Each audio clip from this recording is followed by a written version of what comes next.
তেল আবিবের আকাশে হাজার হাজার কাক, যে কারণে আতঙ্কে ইসরায়েলিরা। যুক্তরাষ্ট্রের 17টি ঘাঁটি ধ্বংস করল ইরান। রাশিয়ার প্রতি কৃতজ্ঞতা প্রকাশ করে যা বললেন ইরানের প্রেসিডেন্ট। ইরানের সামরিক চিপ তৈরির সরঞ্জাম পাঠিয়েছে চীন, দাবি যুক্তরাষ্ট্রের। যুদ্ধের ময়দানে যোগ দিচ্ছে 12 বছরের ইরানি শিশুরাও। এতক্ষণ শুনলেন সংবাদ শিরোনাম, এবার বিস্তারিত। ইসরায়েলের বাণিজ্যিক রাজধানী তেল আবিবের আকাশে হঠাৎ করে দেখা গেছে এক অস্বাভাবিক দৃশ্য, যা স্থানীয় বাসিন্দাদের মধ্যে আতঙ্ক এবং কৌতূহলের সৃষ্টি করেছে। গত মঙ্গলবার শহরের আকাশ জুড়ে হাজার হাজার কালো কাকের বিশাল ঝাঁক উঠতে দেখা যায়। বিশেষ করে আজরাইলি টাওয়ার এর মতো সুউচ্চ ভবনের ওপর দিয়ে পাখির দল যখন ঘূর্ণায়নভাবে উঠছিল, তখন অনেকেই মনে করেছেন যেন পুরো শহর এক কালো ছায়ায় ঢেকে যাচ্ছে। ঘটনার ভিডিও সামাজিক যোগাযোগ মাধ্যমে দ্রুত ছড়িয়ে পড়ে এবং বিশ্বজুড়ে আলোচনার জন্ম দেয়। ইসরায়েল ইরান উত্তেজনার এই সময়ে এমন দৃশ্যকে অনেকেই অশুভ লক্ষণ হিসেবে দেখছেন। সামাজিক যোগাযোগ মাধ্যমে কেউ কেউ দাবি করেছেন, ইতিহাসে বড় কোনো বিপর্যয়ের আগে প্রকৃতিতে এই ধরনের অস্বাভাবিক আচরণ দেখা যায়। ধর্মীয় ব্যাখ্যাও উঠে এসেছে এই ঘটনা। অনেকে বুক অব রেভেলেশন এর উল্লেখ করে বলেছেন, বড় যুদ্ধ বা বিপর্যয়ের আগে আকাশে পাখিদের অস্বাভাবিক সমাবেশের বর্ণনা সেখানে রয়েছে। এইসব ব্যাখ্যা সাধারণ মানুষের মধ্যে ভীতি আরও বাড়িয়ে দিয়েছে। তবে বিশেষজ্ঞরা একে সম্পূর্ণ প্রাকৃতিক ঘটনা হিসেবে ব্যাখ্যা দিয়েছেন। পক্ষীবিদদের মতে, ইসরায়েল বিশ্বের অন্যতম ব্যস্ত বার্ড ফ্লাইওয়ে বা পাখির পরিযায়ন পথ। প্রতি বছর বসন্তকালে প্রায় 50 কোটি পাখি এই রুট ব্যবহার করে। মার্চ মাসে হুডেড ক্রো প্রজাতির কাক দলবদ্ধভাবে চলাফেরা করে এবং শহরের উঁচু ভবন এবং সহজলভ্য খাবারের কারণে বড় ঝাঁক তৈরি করা তাদের স্বাভাবিক আচরণ। বিজ্ঞানীরা বলছেন, এটি কোনো অতি প্রাকৃত বা অশুভ সংকেত নয়, বরং ঋতু পরিবর্তন এবং প্রাকৃতিক আচরণের অংশ। পরিবেশগত পরিবর্তন বা আকস্মিক শব্দের কারণেও পাখিরা এভাবে একত্রে উঠতে পারে। তবুও সাধারণ মানুষের মধ্যে ভয় কাটছে না। এর পেছনে বড় কারণ হিসেবে দেখা হচ্ছে মধ্যপ্রাচ্যের বর্তমান অস্থির পরিস্থিতি। মার্কিন প্রেসিডেন্ট ডোনাল্ড ট্রাম্প সম্প্রতি 82তম এয়ারবর্ন ডিভিশনের 1000-এর বেশি সেনা মোতায়েনের অনুমোদন দিয়েছেন। ইরান ও ইসরায়েলের পাল্টাপাল্টি হামলায় ইতিমধ্যে বহু মানুষের প্রাণহানি হয়েছে। বিশ্লেষকদের মতে, এই উত্তেজনাপূর্ণ পরিস্থিতিতে সাধারণ একটি প্রাকৃতিক ঘটনাকেও মানুষ ভিন্নভাবে ব্যাখ্যা করছে। ফলে তেল আবিবের আকাশে কাকের ঝাঁক এখন শুধু একটি পরিবেশগত ঘটনা নয়, বরং যুদ্ধবিধ্বস্ত অঞ্চলের মানুষের মানসিক আস্থার প্রতিফলন হিসেবেও দেখা হচ্ছে। এরপর জানবেন, পশ্চিম এশিয়ায় যুক্তরাষ্ট্রের সামরিক উপস্থিতি ও চলমান উত্তেজনার মধ্যে নতুন করে চাঞ্চল্য তৈরি করেছে ইরানের একটি দাবি। দেশটির সশস্ত্র বাহিনী জানিয়েছে, অঞ্চল জুড়ে অবস্থিত 17টি মার্কিন সামরিক ঘাঁটি ধ্বংস করা হয়েছে।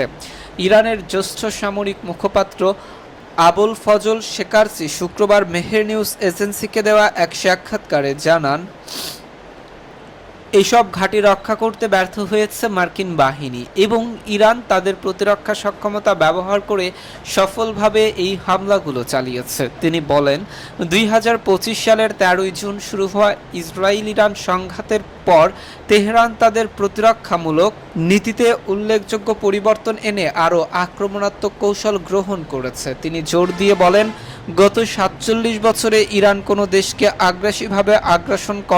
আগ্রাসীভাবে আক্রমণ করেনি এবং ভবিষ্যতেও করবে না। তবে দেশটির ওপর হামলা হলে কঠোর হামলার জবাব দেওয়া হবে এবং শত্রুকে প্রতিহত করা হবে। তার ভাষায়, ইরান তাদের প্রতিরক্ষা কৌশল চালিয়ে যাবে যতক্ষণ না শত্রুর হুমকি সম্পূর্ণভাবে দূর হয়। একই সঙ্গে শেকারচি মধ্যপ্রাচ্যে যুক্তরাষ্ট্রের দীর্ঘমেয়াদী সামরিক উপস্থিতির সমালোচনা করে বলেন, এটি আঞ্চলিক অস্থিতিশীলতার অন্যতম প্রধান কারণ। তিনি অভিযোগ করেন, মার্কিন বাহিনীর ঘাঁটিগুলো এই অঞ্চলে উত্তেজনা বাড়িয়ে তুলেছে এবং সংঘাতকে দীর্ঘায়িত করছে। গুরুত্বপূর্ণ জ্বালানি রুট হরমুজ প্রণালী নিয়েও কঠোর কঠোর সতর্কবার্তা দেন তিনি। শেকার্চি বলেন, বর্তমান পরিস্থিতি আর আগের মতো থাকবে না এবং যুদ্ধ শেষ হলেও এই অঞ্চলে নতুন বাস্তবতা তৈরি হবে। তার মতে ইরানের নির্ধারিত শর্ত মেনেই ভবিষ্যতে এই পথ ব্যবহার করতে হবে। এছাড়া আঞ্চলিক মুসলিম দেশগুলোর প্রতি আহ্বান জানিয়ে তিনি বলেন, তারা যেন যুক্তরাষ্ট্রের সামরিক বাহিনীকে নিজেদের ভূখণ্ডে আশ্রয় না দেয়। একই সঙ্গে তিনি ইরানের সামরিক সক্ষমতা বৃদ্ধির বিষয়টি তুলে ধরে বলেন, দেশটির সার্বভৌমত্ব রক্ষায় সব ধরনের প্রস্তুতি বজায় রাখছে। এরপর জানবেন, যুক্তরাষ্ট্রের সঙ্গে চলমান উত্তেজনার মধ্যে রাশিয়ার সমর্থন ইরানের মনোবল বাড়াচ্ছে বলে জানিয়েছেন দেশটির প্রেসিডেন্ট মাসুদ পেজেশকিয়ান। বৃহস্পতিবার দেওয়া এক বক্তব্যে তিনি বলেন, রাশিয়ার প্রেসিডেন্ট ভ্লাদিমির পুতিন তার বার্তা এবং রুশ জনগণের সমর্থন এই সংঘাতে ইরানকে সাহস জোগাচ্ছে। পেজেশকিয়ান বলেন, ইরানি জনগণের প্রতিরোধ ও দৃঢ় অবস্থান আঞ্চলিক দেশগুলোর সঙ্গে সম্পূর্ণ নতুন সম্পর্ক গড়ে তুলতে সহায়ক হবে এবং তা বৃহত্তর অঞ্চলের নিরাপত্তা জোরদারে ভূমিকা রাখবে। তিনি এ সময় রাশিয়ার সরকার ও জনগণের প্রতি কৃতজ্ঞতা প্রকাশ করেন। এদিকে ইরানকে লক্ষ্য করে সম্ভাব্য বড় ধরনের সামরিক অভিযানের প্রস্তুতি নিয়েছিল যুক্তরাষ্ট্রের প্রতিরক্ষা দপ্তর পেন্টাগন। মার্কিন সংবাদ মাধ্যম অ্যাক্সিওসের প্রতিবেদনে উল্লেখ করা হয়েছে, চূড়ান্ত আঘাত হানতে স্থল বাহিনী মোতায়েন এবং ব্যাপক বোমা হামলার পরিকল্পনা বিবেচনায় ছিল। প্রতিবেদন অনুযায়ী তেহরান ও ওয়াশিংটনের মধ্যে আলোচনার অগ্রগতি না হলে পরিস্থিতি দ্রুত বড় আকারের সামরিক সংঘাতের রূপ নিতে পারত। পরিকল্পনার অংশ হিসেবে কৌশলগতভাবে গুরুত্বপূর্ণ খার্ক দ্বীপ, লারাক দ্বীপ এবং মুসা দ্বীপ এই অভিযান চালানোর বিষয় বিবেচনায় ছিল। পাশাপাশি গুরুত্বপূর্ণ জ্বালানি রুট হরমুজ প্রণালী এর পূর্ব দিকে ইরানি তেলবাহী জাহাজ অবরোধের পরিকল্পনাও আলোচনায় আসে। মার্কিন কর্মকর্তাদের একাংশ মনে করেন, শক্তিশালী সামরিক প্রস্তুতি প্রদর্শন করলে আলোচনায় যুক্তরাষ্ট্রের অবস্থান আরও শক্তিশালী হবে। তবে এখনও চূড়ান্ত কোনো সিদ্ধান্ত নেওয়া হয়নি বলে জানা গেছে। কূটনৈতিক সূত্র জানায়, তুরস্ক, পাকিস্তান এবং মিশর দুই পক্ষের মধ্যে আলোচনা চালিয়ে যেতে মধ্যস্থতা করার চেষ্টা চলছে। এরপর জানবেন, ইরানকে ঘিরে যুক্তরাষ্ট্র ইসরায়েল উত্তেজনার মধ্যে নতুন করে সামনে এসেছে চীনের ভূমিকা নিয়ে গুরুতর অভিযোগ। চীনের বৃহত্তম দ্বীপ নির্মাতা প্রতিষ্ঠান ইরানের সামরিক বাহিনীর ওপর চিপ তৈরির সরঞ্জাম সরবরাহ করছে বলে দাবি করেছে ট্রাম্প প্রশাসনের দুই জ্যেষ্ঠ কর্মকর্তা। আন্তর্জাতিক সংবাদ মাধ্যম রয়টার্সের প্রতিবেদনে বলা হয়েছে, যুক্তরাষ্ট্রের অভিযোগ অনুযায়ী নিষেধাজ্ঞার আওতায় থাকা এই প্রতিষ্ঠান প্রায় 1 বছর ধরে ইরানে এসব সরঞ্জাম সরবরাহ করছে। এক মার্কিন কর্মকর্তা নাম প্রকাশ না করার শর্তে জানিয়েছেন, এই কার্যক্রম বন্ধ রয়েছে, এমন কোনো প্রমাণ পাওয়া যায়নি। অন্য এক কর্মকর্তা দাবি করেন, সরঞ্জাম সরবরাহের পাশাপাশি সেমিকন্ডাক্টর প্রযুক্তির বিষয়ে প্রশিক্ষণ দেওয়া হয়ে থাকতে পারে।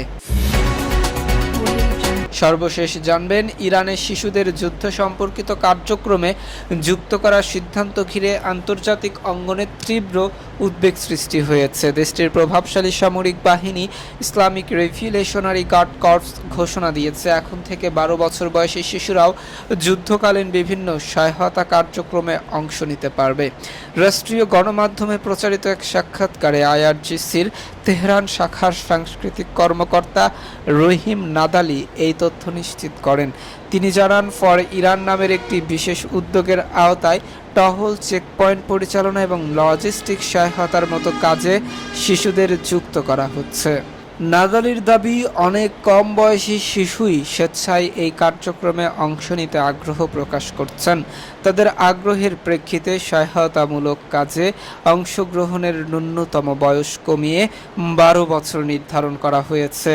ফলে এখন থেকে 12 ও 13 বছর বয়সী কিশোরীরা চাইলেই এসব কার্যক্রমে অংশ নিতে পারবে। এতক্ষণ আমাদের সাথে থাকার জন্য ধন্যবাদ। পরবর্তী সংবাদ সবার আগে পেতে আমাদের চ্যানেলটি সাবস্ক্রাইব করে পাশে থাকা বেল আইকনটিতে ক্লিক করে রাখুন।